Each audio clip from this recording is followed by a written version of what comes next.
Tonight, the biggest budget deficit in U.S. history is forecast, and across the country, state after state is sharing the pain. What the presidential candidates propose to do about it.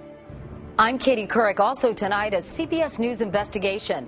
Americans struggling to make ends meet turn to questionable payday loans. But that quick fix can get them in very deep trouble. An endless cycle, a dead end. The Army is again accused of bullying young men to enlist. We'll have an exclusive report. And drugs designed to lower cholesterol may have another big benefit: preventing dementia. This is the CBS Evening News with Katie Couric. Good evening, everyone, and welcome to our first broadcast in high definition. A new president will take office 25 weeks from tomorrow, and after he's sworn in, he'll find something on his desk that may just make him swear again. The White House estimated today President Bush will leave his successor a federal budget deficit approaching $500 billion, $75 billion more than it was projecting just a few months ago. Both John McCain and Barack Obama were quick to blame Mr. Bush for the red ink, but what would they do about it? Here's Chip Reed. In Washington today, Barack Obama huddled with his economic team, people who've served presidents from Carter to Clinton, even George W. Bush. We have to change course, and we're going to have to take some immediate action. One of his first priorities, ending the Bush tax cuts for people making more than $250,000 a year and using the money for a tax cut for the middle class, a position with broad support in this room and on the phone. Warren, are you on? I'm here. Warren is Warren Buffett, the richest man in the world, who, despite his billions, says the rich are not taxed enough. But Obama has also called for more spending on everything from universal health care to a new economic stimulus package. And with the deficit now soaring, even these great minds may have trouble finding the money. John McCain has also surrounded himself with some of the best minds in business, including Carly Fiorina, former CEO of Hewlett-Packard, and Meg Whitman, former head of eBay. Today, they briefed reporters on the importance of cutting taxes on business to create jobs.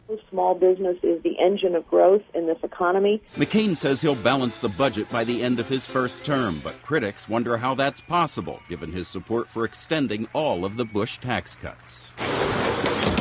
As important as jobs and taxes are, polls show it's the price of gas that really gets voters mad. That's where McCain kept his focus today as he toured an oil field in California. So offshore drilling is something we have to do. McCain says he now supports increased offshore drilling, as do 73% of Americans, because he says more oil supplies will bring prices down. He says it's time for Obama to get on board. He is the Dr. No of the America's energy future. But Obama says offshore drilling harms the environment and looks to the past, not the future. If we had made investments in alternative energy and fuel efficiency, we'd be less vulnerable to price shocks.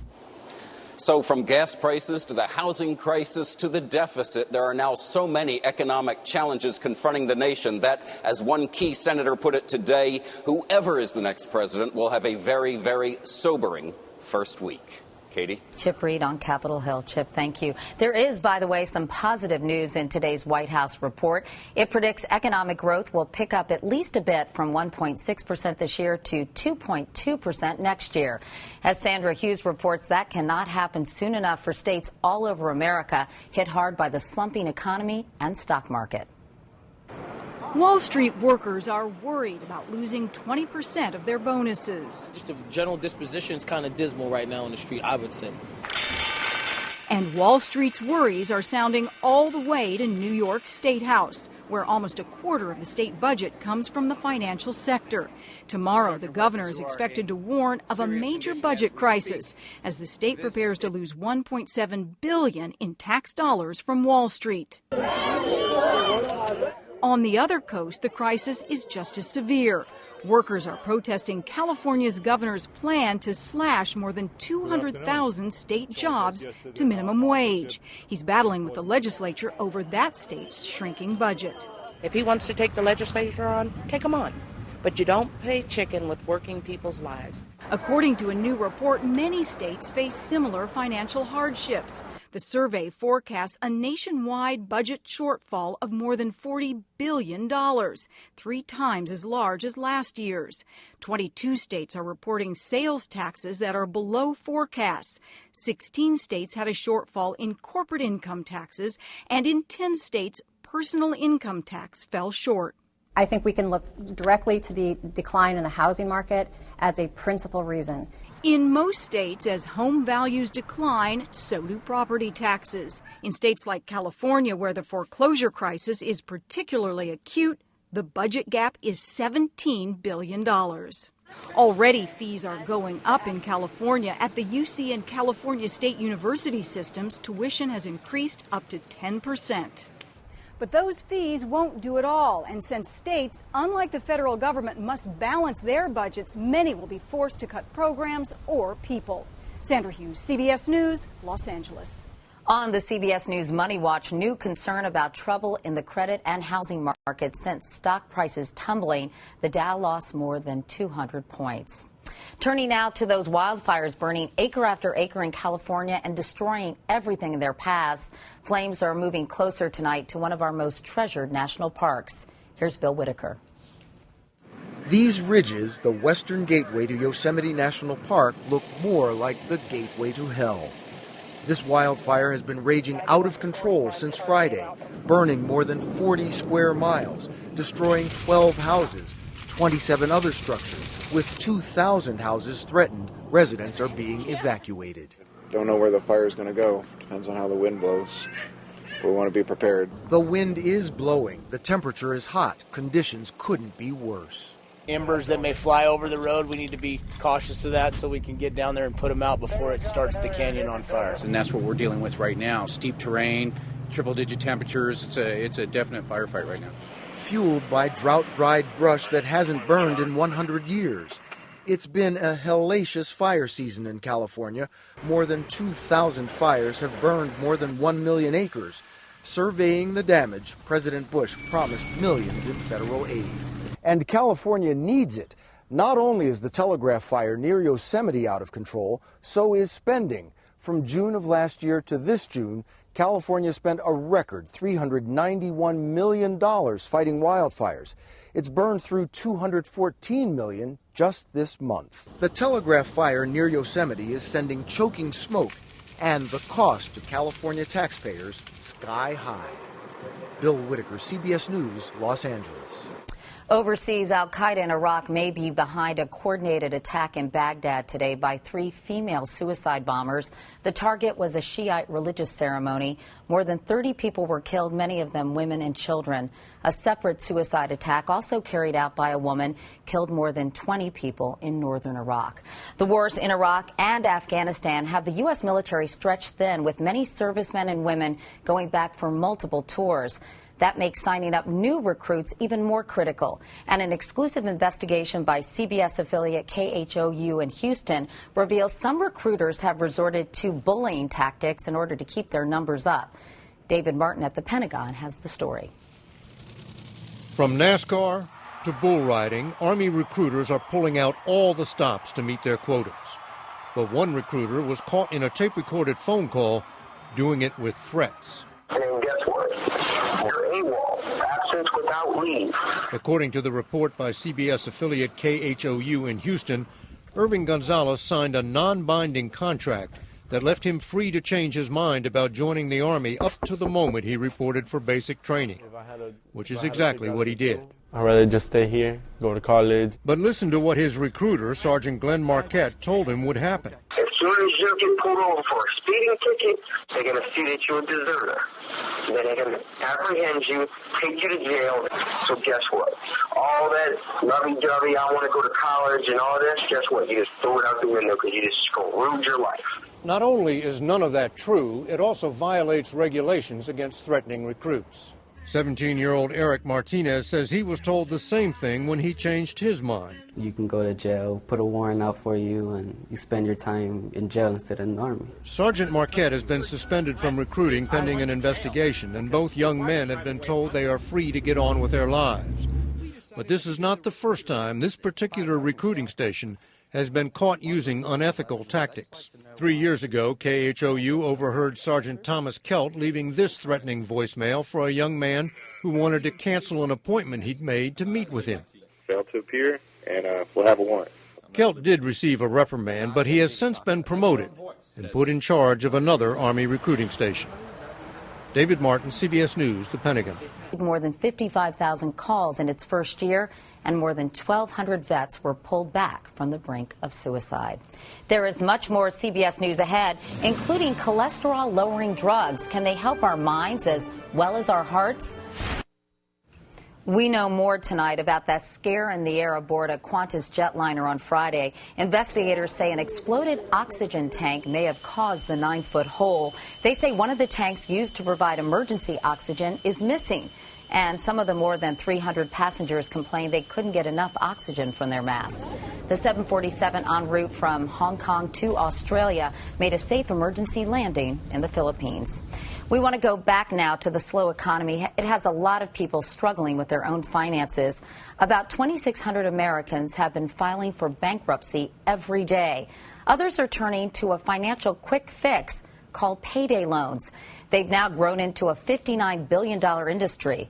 But 6 states have effectively banned these loans. And tonight, our chief investigative correspondent, Armin Katayan, looks at why.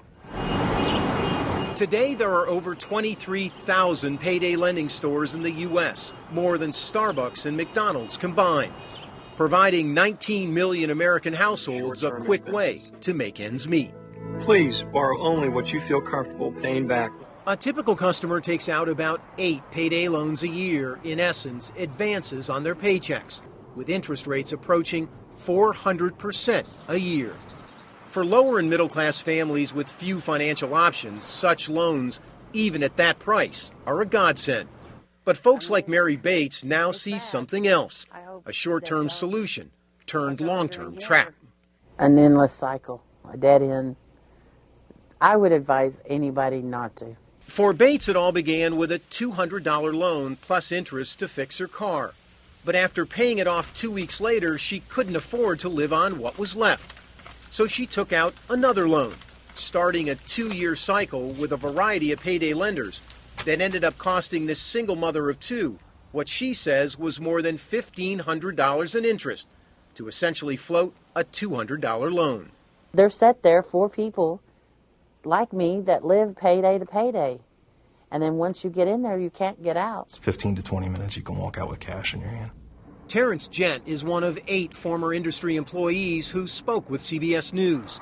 A former district manager, Gent says payday lenders train their workers to set hooks. Incentives that you offer to customers to get them to become repeat borrowers. Like take out 5 loans, get the 6th one free, or offering cash to managers of low-income apartments to refer desperate tenants. And this document obtained by CBS News reveals that among the targets for this lender is single-parent households with multiple children who are financially stretched. We had people all the time that would come in and take out a loan to pay the retainer fee on their lawyers to file bankruptcy. Just look at the industry's own website.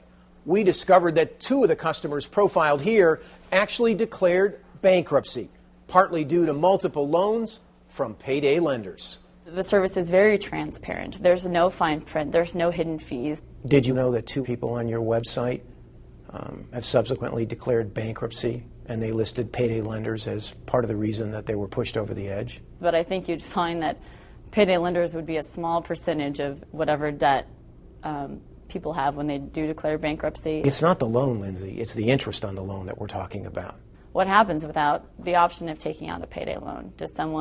Is it better off if they bounce a check? What would you recommend that these people do? I would do without electricity, water, whatever it would take until my next payday, until I could pay. I would not do it. A long-term lesson about instant cash Bates hopes others won't learn the hard way. Armin Katayan, CBS News, Pinnacle, North Carolina.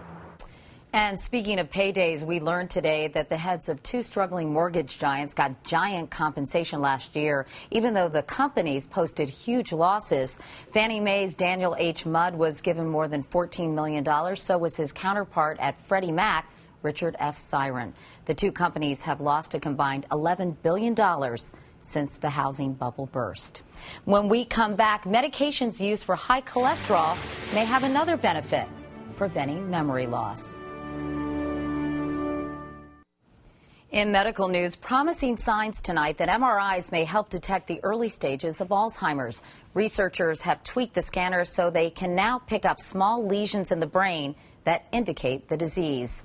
More than 5 million Americans are suffering from Alzheimer's. The number is expected to more than triple by 2050. Early warning signs include dementia. Now a new study says one of the most popular medications on the market could actually help prevent dementia. Here's Dr. John LaPook. The study followed more than 1,600 people over the age of 60 for 5 years. Those who were taking a cholesterol-lowering statin, such as Lipitor or Mevacor, had a surprising result. They were about half as likely to develop either early signs of trouble thinking or full-blown dementia. Research has shown that giving statins to patients who already have Alzheimer's does not seem to help. But today's study looked at people before any hint of dementia. What it tells us is that statins may not be effective in slowing the progression of disease, but they might work to prevent disease. Since cholesterol is part of the telltale plaques on the brain of Alzheimer's patients, it made sense to think that statins might help. It seems as though the statins, because they lower cholesterol, reduce production of these plaques. High cholesterol is one risk factor for dementia, but experts stress focusing on all risk factors. Obesity, smoking, certain types of genetic predisposition. And despite this study, there's not enough evidence to prescribe statins for the brain. Patient calls you up and says, I'm losing my memory a little. You do some testing, they are losing their memory. Would you be tempted to put them on a statin?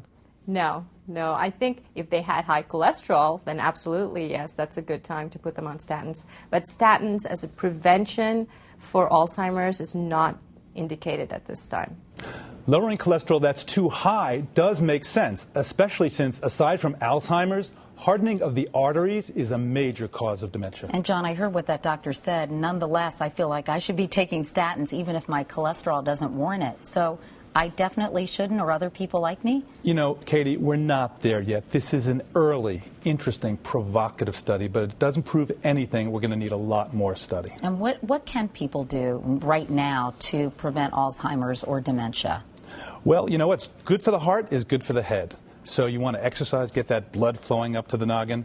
Maybe take up a new musical instrument, exercise your brain, mental gymnastics, and generally lower your blood pressure, eat right, the usual lifestyle adjustments. All right. Thanks so much, Dr. John LaPook. A couple of other quick medical notes about the presidential candidates. John McCain had a mole removed from his face during a routine checkup. McCain is a skin cancer survivor, and he's tested regularly. And meanwhile, Barack Obama saw a doctor for a sore hip, apparently from playing basketball, but both candidates say they are fine. Still ahead, milestones in broadcasting. Direct from our newsroom in New York, in color. This is the CBS Evening News. And tonight, a new beginning, high definition. Finally tonight, this is the beginning of a whole new era for all of us here at the CBS Evening News. And we hope those of you with high-definition televisions have already noticed the difference as we now come to you in HD. And this is what makes it all happen, our brand new control room, 47 HD, at the CBS Broadcast Center here in New York. Direct from our newsroom in New York, in color. Remember when that was a big deal? Crown kite. The only option TV stores used to offer was the size of your screen. Nowadays, it isn't all black and white. Most of you watching probably have a standard definition television, but about 30% of American households have high definition TV, and that number is growing. The big benefits to HD high definition are a much clearer, sharper television picture, much clearer, sharper graphics, and a wider screen.